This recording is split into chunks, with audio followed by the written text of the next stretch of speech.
And here we are, guys. We're here at the final. We have Exodunks against Warlords of the Deep. Thank you for sticking with us this long. It has been a marathon of a day with some incredible matches. We are now on to the last ones. Before we get started, I'm going to throw our last trivia question of the day for the grand prize for our viewers, a Vindicator hull. The question is, in which system is the Eve Gate located? Let me clarify that, excuse me. In which system is the Eve Gate located? I'm Bacchanalian here with Seldarine, and we will be giving you the teams here in just a second. Blue team has brought 3 Macarials, 3 Maulus, and 2 Crucifier.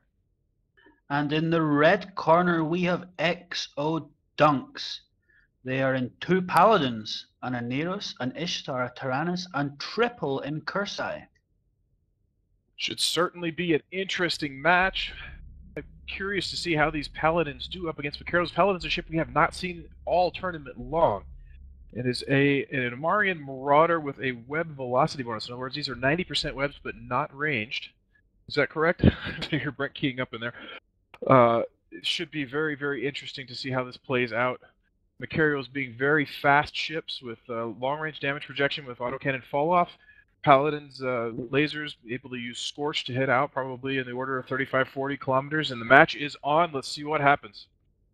There we go, and they are off, and these are armor tank Macarials, but they are moving directly towards these Paladins.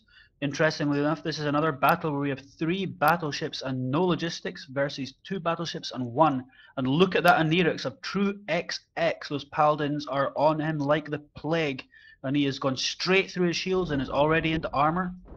Indeed, those Macarials want to get that Oneros down. They realize Paladins are going to be very tanky ships as it is. With the logistics on the field, it's not even worth trying to apply their DPS onto these Paladins.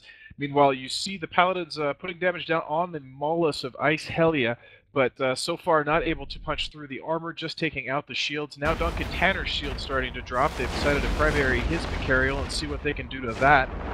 It'll be interesting to see where this damage continues to go. We have Duncan Tanner's Macarial is webbed, and a Crucifier of the Pirate Bay has been scrammed. Meanwhile, the Oneros for True XX is scrammed, webbed, and neutered down. So a lot of ships being tackled, a brawl going on, and True XX looks like he's in deep, deep trouble. He's about to explode here. And the logistics is off the field for the red team, so Exodunks is now flying without their logistics.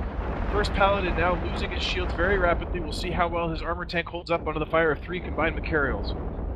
Yep, to me that Aneros thing looks like a match-turning event. With 2 battleships in Aneros, that was a potent combination, but now we're looking at 3 Macarials versus 2 Paladins. And although they are amount of damage. The Paladin absolutely melting. I didn't even see an armor rep go off before he started bleeding into structure, and he is just evaporated off the field. Maybe 1 or 2 rep cycles off before his ship just disappeared off the field. I don't see Exodunks having a hope of a chance in this match right now. Sturm losing armor very, very quickly, while Duncan Tanner's Macarial barely into armor. Look at him go, he is dying like a frigate in that Paladin. These Macarials are ripping into him. Exodunks are being exodunked in this match. Absolutely, just some frigates left on the field with 1 Ishtar now for the Exodunks team. There's absolutely no way this Ishtar is going to turn it around. I know I've said that before, and Exodunks has proved me wrong, but in this case, I do not think I'm wrong. And Ishtar is now also melting. He will be off the field very shortly, and there is just no way 3 Incursai and a Tyrannus will be able to put a dent in what is left on the field for Warlords of the Deep. What an incredible match. Where this match started, we thought it could go either way, but it's been a resounding victory here for the blue team. Just shredding this red team of Exodunks, just tearing ships apart left, right, and center. I have to say, a lot of commentary and tournament team have had their money on the Paladin team in this one. They really thought the Paladins would have a stronger showing against the Macarials, and quite a few of them have been proved wrong. This was just an absolutely one-sided match for sure to start this series off. And we see the frigates now all taking damage. They should be down shortly, and we'll be moving on to a second match in this best of 3 with a 1-0 advantage going to Warlords of the Deep.